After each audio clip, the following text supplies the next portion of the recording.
right, Mopar people, welcome back to the channel. I'm just Mopar Joe. And I guess I'm just Mopar Joe. And there's Drew. This is the big day of the blue truck. If it's gonna blow or go. Here's what you need to know before watching this video. My orange box right there on the wall, firewall, is plugged in, but it is not hooked up right now. Since my last video, a lot of people were concerned about my coil being mounted sideways. This is the MSD, I think it's a 62222, 6222, that Don sent me. After the other coil that he gave me turned out to be bad, I went ahead and swapped this one on. It worked great, everything seemed fine. I tried to hook my tack up, my tack wouldn't work. You hook the negative side, that's a negative, to your tachometer. I bought a new tack, I tried a new tack, I tried another tack, same thing, ran new wires, wired it out here with a battery, would not work. I came to the conclusion that something was wrong with that orange box. I was running out of time before the races, so I stole the MSD box. I cleverly mounted it over here, kind of under that inner fender, ran the wires, plugged into my distributor, hooked to the MSD coil, and hooked up my tack wire. So my wire is a little bit ugly right now. That's fine. MSD box is in. I didn't touch the timing, never messed with it. I had set the timing with my Innova timing light. There's the Innova timing light I used in a bunch of videos. I just bought a new cord for it because it was burnt up. Mike O'Connor, a viewer and owner of our 580 that we just built, he texted me the other day and said, I think I saw you using an Innova timing light with your MSD the other day, and these are not supposed to be compatible. And I was busy and I kept going with life. I set my timing. I'm certain I had it on 32 by this light, idling, looked great. We get to the racetrack after I swapped on to the MSD. Drew checks the timing and it jumps everywhere. And he's blaming my fire core distributor, which I've never had a problem with. He's blaming distributor gear, he's blaming the timing set. I was like, I checked everything. I do videos about checking that stuff. So I walk over next door and I borrow like an old Sun Pro, old school, classic timing light. You pull the trigger, it is not dial back adjustable. It was red that had faded to a pink color. It's that old, but it's still kicking. My first three passes, which you're about to see, the timing was on 28 degrees. And I was starting to get a little bit bummed because I was not picking up any time. So let's watch those.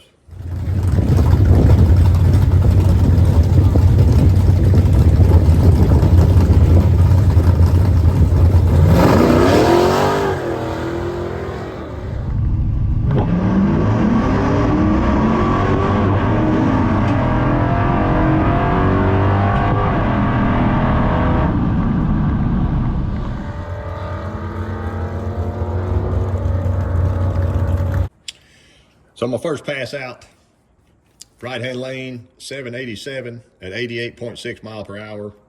Had a 182 60 foot. And I know these slicks are probably 4 years old. They've been setting all winter long. So I kind of always throw that one away. Pass number 2.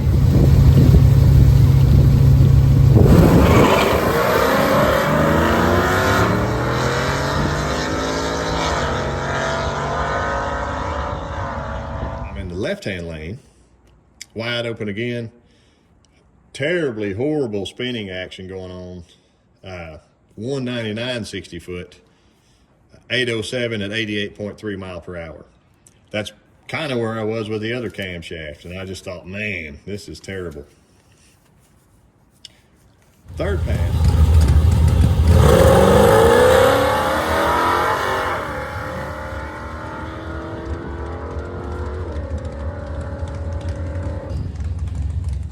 A little bit better 60 foot, 179, ended up going a 781 at 89 miles per hour.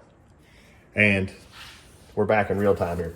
To speak about the weather of the day, our high of the day was 92, and there was about a 30 mile per hour wind all day long. And it was kind of a tailwind, but a kind of a cross tailwind, so not ideal for anybody. My fourth pass,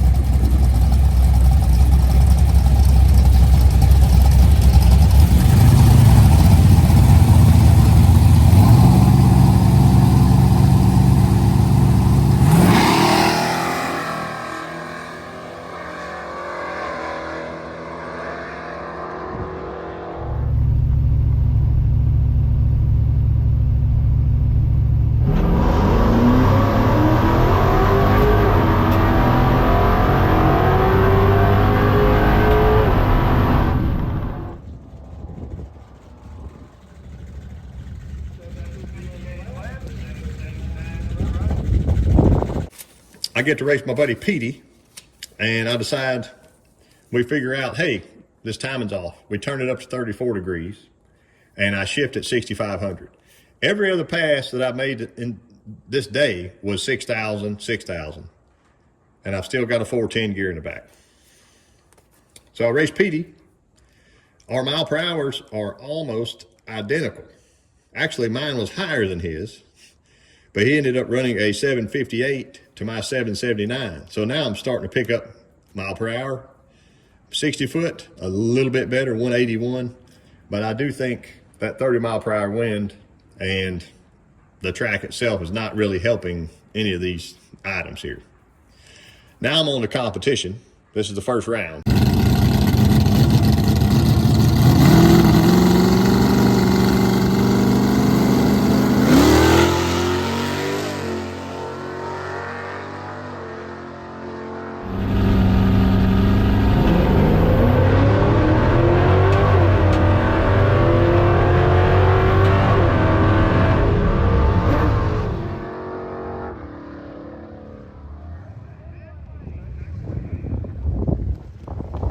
Lane.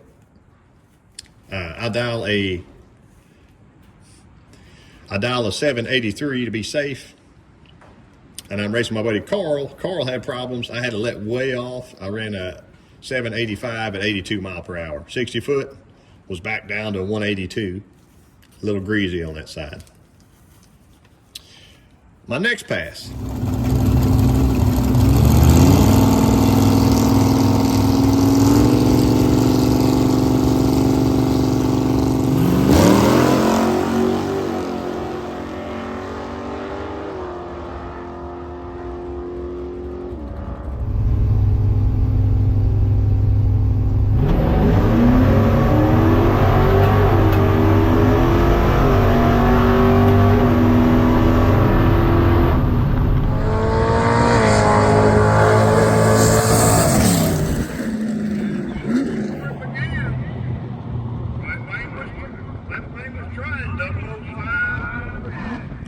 I leave before he does. I did not even realize that he red lit. But I was trying to put it through the floorboard, shifting at 6,500 again. And I ran a 7, this is my best pass of the day, 766 at 90.25 mile per hour. So I hung second gear out to 6,500. I hung third gear out to 6,500. And best 60 foot of the day, let me get her back up here. A 172, finally.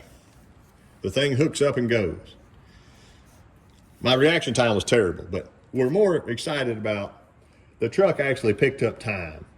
If you could imagine doing a full head and cam swap and your truck slowing down, it wouldn't feel very good. We didn't mess with any timing beyond that. It may like a couple more degrees. It may like some more jet, but I'm still in competition. So I go to my third round.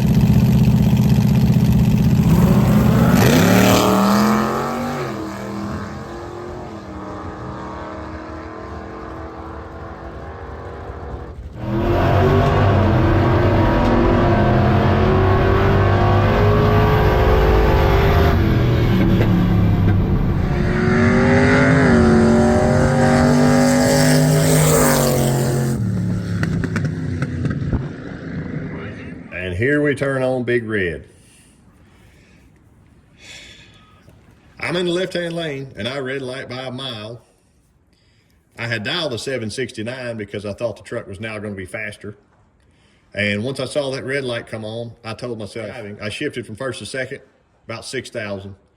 From second to third, my rev limiter set at 6,800. I let it hit the rev limiter before I shifted because half the world says these heads flow more. They have bigger CC runners. This is only a 406. It should like the RPM, especially with the cam. 6,800, I shift into third and actually slow down. So it may not want all that RPM, and 6,500 may be the sweet spot, but 784 at 89.89 mile per hour. Also, my 60 foot was way back down again, 189 instead of that beautiful 172 that I had earlier. Here's part of my takeaway of this. So my buddy Petey, who's driving my old black truck, that truck now has a 440 in it, aluminum heads, 1050 Dominator, 456 gears, and cow tracks. So it's set up to rock and roll. Nice new Hoosier slicks. It's got a lot of advantages over my wreck. In our past, I was excited to have more mile per hour than him. In theory, I maybe could have outran him. Didn't happen. But his 60 foot was much, much better than mine. A 166 to a 181. And I know part of that was his gearing.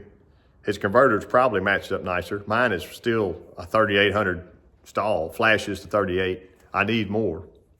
My 410 gear versus his 456 gear. And I tried to run it all out.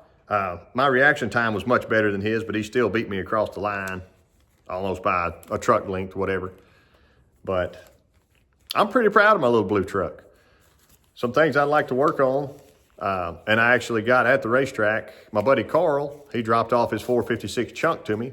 If I want to try it, just put it in the truck. I've got an 8-inch PTC converter I can try from my buddy Ross, put it in and try it. I'd like to do one step at a time to see what I gain and what I lose. Eventually, this 8 3/4 may give up on me. I'll show you Petey's run in the black truck. That was his final run of the day before we pushed it up onto the trailer.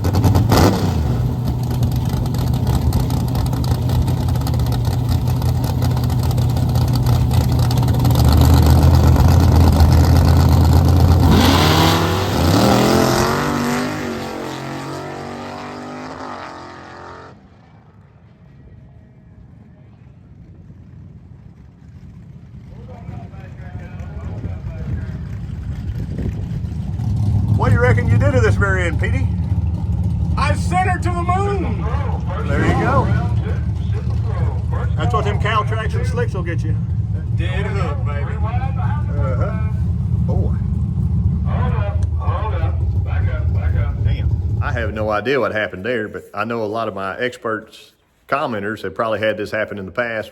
Perhaps the caps cracked and it shot the carrier out the back of the pumpkin there. It's kind of what it looks like to me if you see that faint line in the back. I have no idea, but I hope him a speedy recovery because he's finally getting in the groove of racing his truck and stuff. But the blue truck's back and it's had a good first day out. I can't cry that I had some bad reactions and whatever, but I made some decent passes. I'd like to also try my 850 AED carburetor on here. I know a lot of people would say that's too much. But it was actually spec'd for my 512. So if the jetting's correct, it may really like those annular boosters and really may want to take off.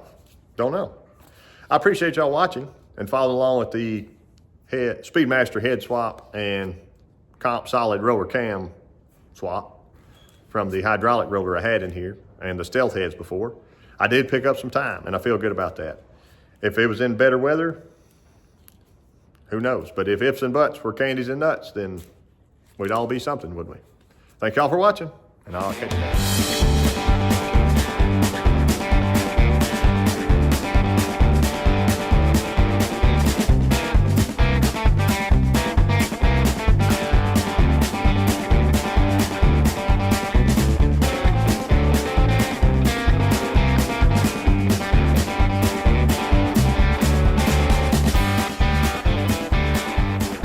All right, Mopar people.